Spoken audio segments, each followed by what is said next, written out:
If you don't smoke or vape now, please don't start. But if you do, I urge you to stop and get some help immediately. I thought that juuling was safer than smoking regular cigarettes. I was wrong. 2 weeks ago, I was admitted to my local hospital. What doctors first thought was a severe case of dehydration, but then realized it was pneumonia. It turned out to be far worse than that. The year is 1847, London, England. Somewhere on Bond Street, an eccentric entrepreneur named Philip Morris is carving out a name for himself in the London market by selling his handmade Turkish cigarettes. You see, in the 19th century, cigarettes were taking the old world by storm, with anyone who's anyone looking for the opportunity to stay in the trend. Before cigarettes came around, most smokers would need to use traditional pipes to get their fix. You know, the ones you would see in old school cartoons like Popeye and in illustrations of pirates. Yeah, those things. People would literally fix a wooden pipe to their lips, stuff it with tobacco, and light it, all for that sweet, sweet nicotine hit. When Philip Morris came onto the scene, he along with his partners began to roll out what we know today as cigarettes. They were smaller, portable, and you could smoke them easier than you could with a traditional pipe. They took the world by storm, and as a result, made the newly founded Philip Morris & Company one of the biggest of all time. By the late 19th century, Philip Morris & Company was established, marking the transition from a formal business entity dedicated exclusively to cigarette production. The company would then leap the pond into the American market in the early 20th century. This was a pivotal move right during the turn of the century and during the Industrial Revolution. Driven by innovations in mass production techniques and aggressive marketing strategies, Philip Morris & Company knew they had a golden opportunity to grab a foothold in the American market. And grab a foothold they did. Philip Morris's rise to prominence was accelerated by the iconic Marlboro brand, which launched in the 1920s. With the use of clever and often deceptive marketing strategies, they repositioned in the 1950s as a cigarette for men featuring the rugged Marlboro Man, an advertising move that reshaped its image and solidified its market position. This marketing genius transformed Marlboro into a symbol of American freedom and masculinity, propelling Philip Morris to become one of the most dominant players in the global tobacco industry. This introduction not only marked a significant turn in consumer culture, but also set the stage for decades of expansion and controversy surrounding the health impacts of smoking. Fast forward to 2024, we are no longer in a world of burly, bearded men smoking their Lucky Stripes. No, we're somehow worse off. We're in a world where young people aged 18 to 25 are smoking e-cigarettes like Juul pods and vaping. Gone are the days when we got our fix of nicotine from a wooden pipe or even a cigarette. Now smoking is fun? It comes in cute flavors like bubblegum, raspberry, blueberry, and the like. As well, we can get our nicotine fix with products like Zen, where you don't even need to slowly kill yourself with all those nasty chemicals in cigarettes and vapes. No, you're smarter than that. Now you can just pop in a Zen pouch and take your nicotine hit straight to the dome. No smoke and no harming the people around you, right? There was once a time in the 90s and 2000s where there was a legitimate push to end cigarettes and finally kill off big tobacco once and for all. Our generation was supposed to be the chosen ones and finally lead the world into a tobacco-free future. Yet, somehow, we fell right into the trap and allowed the evil empire to stick around. Now evil has changed form and is stronger than ever. How did we get here? Well, that's the topic of today's video. Big Tobacco, how the evil empire survived. My name is Mark, and welcome to my channel. I make deep dives into the dark side of money, power, and business, empowering you, my cherished viewer, with all the tools you need to take control of your future. Now tap in, and I'll explain. This is Matt's first Zen, by the way. And it's a 6 milligram. That's a heavy dose. But I'm a caffeine guy. I love caffeine. That's a lot like caffeine, but like even more. The tobacco industry, often referred to as big tobacco, has played a profound role in global economics, politics, and the public health debates over the centuries. Tobacco's journey to becoming a foundational cash crop in America began with its discovery in the New World by European colonizers. Native Americans were already cultivating and using tobacco for ceremonial and medicinal purposes when the Europeans came around looking for new lands to colonize. The first successful export of American tobacco back to Europe was led by John Rolfe in the early 17th century. Now, John was a settler in Virginia who obtained seeds from the Caribbean. This tobacco was of a sweeter variety than the bitter type, which was native to Virginia, and it quickly became popular in England. The cultivation of tobacco as a cash crop was pivotal for the economy of the original 13 colonies, particularly in Virginia and Maryland. The cash crop was labor intensive and required significant cultivation and processing before it could be sold. As the demand for tobacco grew in Europe, the need for labor to grow the crop also increased, significantly influencing the structure and economy of the colonies. The transatlantic slave trade played a critical role in meeting this labor demand.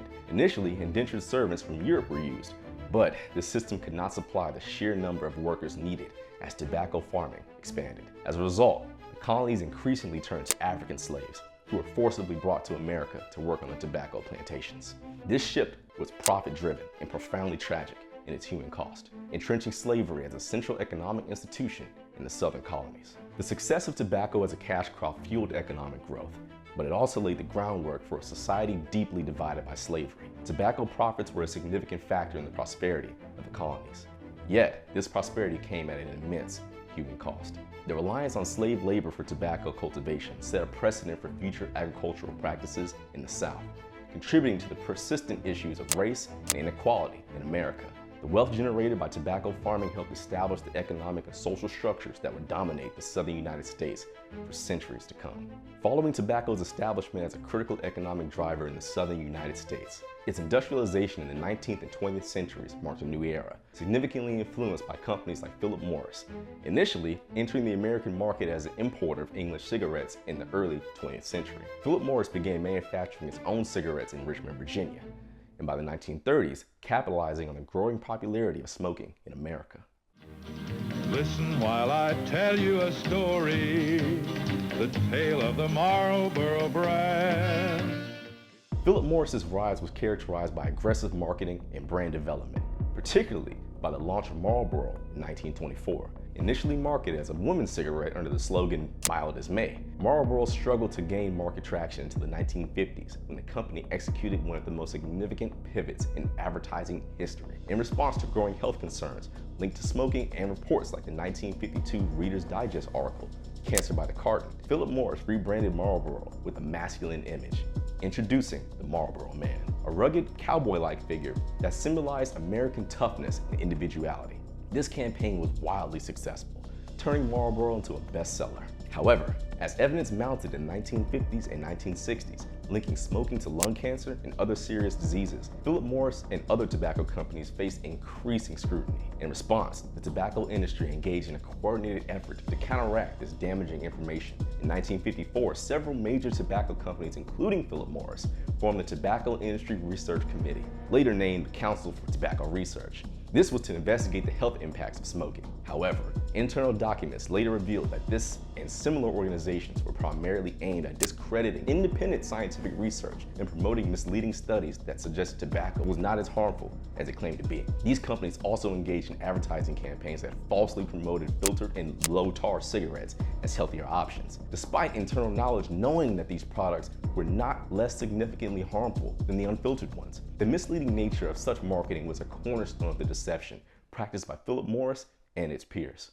The deceptive practices of Philip Morris and the broader tobacco industry began to unravel in the later part of the 20th century, as a series of lawsuits in the 1980s and 1990s, fueled by the public release of internal documents, exposed the extent of the industry's knowledge and the health risks associated with smoking in its efforts to obscure this information. The landmark 1998 Master Settlement Agreement, in which Philip Morris and other companies agreed to pay $206 billion over 25 years to cover medical costs associated with tobacco-related illnesses. This marked a significant financial and reputational hit to the industry. But despite these challenges, Philip Morris continued to innovate, shifting focus to international markets and, more recently, to alternative products like e-cigarettes and heated tobacco devices, as traditional smoking rates have declined in developed countries. These moves reflect an ongoing adaptation to a global market that is increasingly aware of the health risks associated with smoking. It's still vulnerable to the addictive nature of nicotine. As traditional cigarette use began to decline due to health awareness and stringent regulations, the tobacco industry, including giants like Philip Morris, sought new avenues to regain profitability. This led to the rise of electronic cigarettes like vaping, which emerged as a rebranded approach to nicotine delivery in the 2000s. These new products were marketed as cleaner and tech-savvy alternatives to conventional smoking, appealing particularly to a younger demographic that was increasingly health-conscious and resistant to traditional tobacco products. Electronic cigarettes, commonly known as e-cigarettes, were introduced in the early 2000s, with designs that mimicked the look and feel of traditional cigarettes, but used a liquid nicotine solution heated to form a vapor.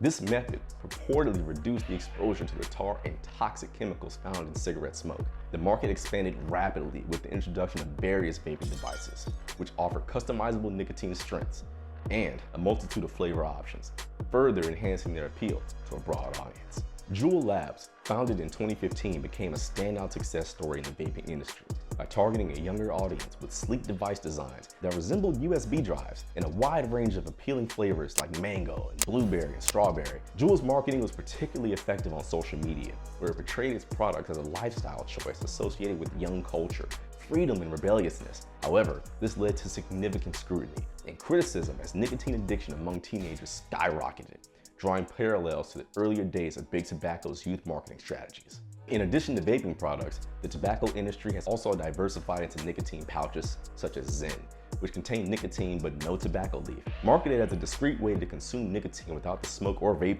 these products are just another example of how Big Tobacco has adapted to changing market demands and regulatory landscapes. Like vapes, they are offered in various flavors and strengths, making them attractive to both smokers looking to quit and new users. In this new era, Big tobacco companies have attempted to rebrand themselves as forward-thinking, solution-oriented companies that contribute to reducing the public health impact of smoking. They have invested heavily in research and development of reduced harm products and have actively engaged in public relations campaigns to shift their image from the part of a problem, but the part of the solution. However, skeptics and health experts caution that these efforts, while potentially reducing some risks associated with smoking, these promote nicotine addiction and have unforeseen health consequences. The rise of e-cigarettes, vapes, Juul, and nicotine pouches like Zyn represent a strategic shift by the tobacco industry to maintain its market relevance and its profitability in a society increasingly aware of smoking's health risks. While these products are often promoted as safer alternatives, the reality is their health impacts and societal effects remain a subject of intense debate and scrutiny. The history of Big Tobacco's engagement with public health suggests a pattern of adaptation to market pressures and regulatory environments, with a continued focus on maintaining a consumer base for their nicotine products, regardless of the form they take. If you found this video helpful, please be sure to leave a like, comment below to suggest which topic I should cover next. Your engagement on my content and my videos really helps promote my channel's YouTube algorithm, which allows me to grow. As well, addiction is one of the hardest habits to break. If you or a loved one is currently addicted to nicotine, I strongly suggest seeking out counsel in the form of a group or medical intervention. But as always, I've been Mark, you've been great, stay dangerous, and I'll see you in the next one.